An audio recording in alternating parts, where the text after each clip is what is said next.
So all of us are going to have a time, or many times, where we're going through an illness or a very difficult emotional situation. And if we aren't aware of what it is we're exactly going through, we don't know how to take care of ourselves.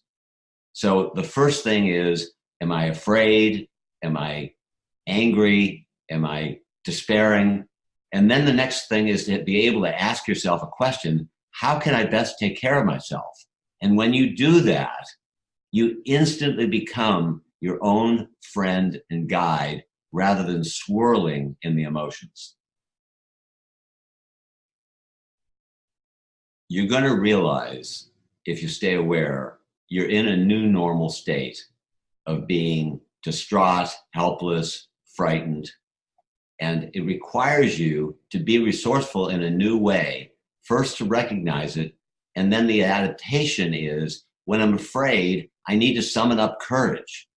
When I'm feeling helpless, I need to summon up, how can I be helpful to myself? Do I need to call the doctor? Do I need to call a friend? Do I need to lie down? So the combination of being aware of where this new normal is and then being resourceful to guide yourself is gold. One of the most critical features in medical care in these days is to recognize it's not like the old days where you could have one doctor and they're going to take care of you.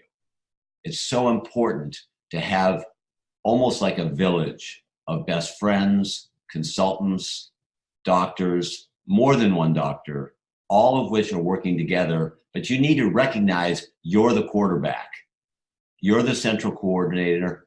You're the one that has to be in charge of your comprehensive care.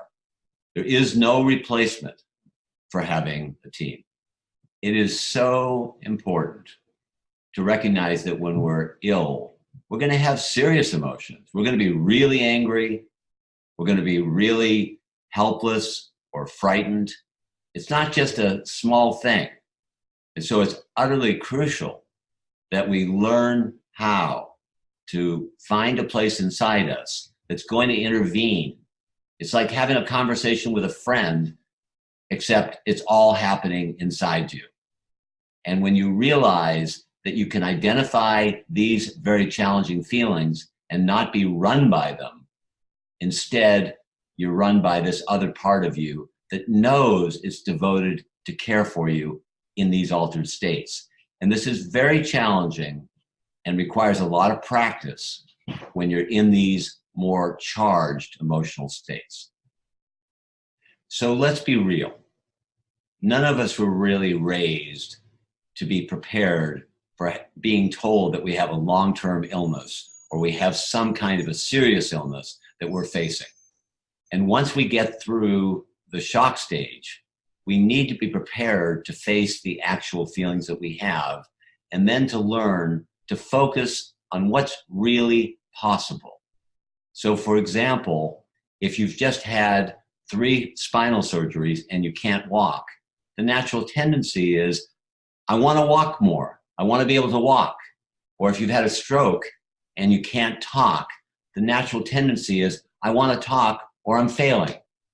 Now, how do you reframe that for yourself so you can focus on the possible? If you're the person that had the stroke, then you want to ask yourself, who are my resources that can give me speech therapy? How can I dedicate myself to that? How can I keep my focus on improving? Are there any machines that can help me? If you've had the 3 spinal surgeries, instead of focusing on wanting to walk, how can I focus on physical therapy, keeping up with my appointments with my doctors, adapting to where I am in bed or in a wheelchair to be making the most of my life, and really not view that as a booby prize. It's utterly heroic to focus on the possible rather than dwelling on the impossible. We've been talking about how to best take care of ourselves when we're in the middle of a long-term illness or something serious. And it's so important that you recognize, and that we all recognize, that this is a time where we deserve our caring. And it's worth pausing because it's a concept that's easy to understand, but this isn't just a concept. This is a quality of you pausing and saying, I didn't do this to myself on purpose. This was not intentional. This wouldn't be easy for anybody in the world. And I deserve my own mercy and kindness.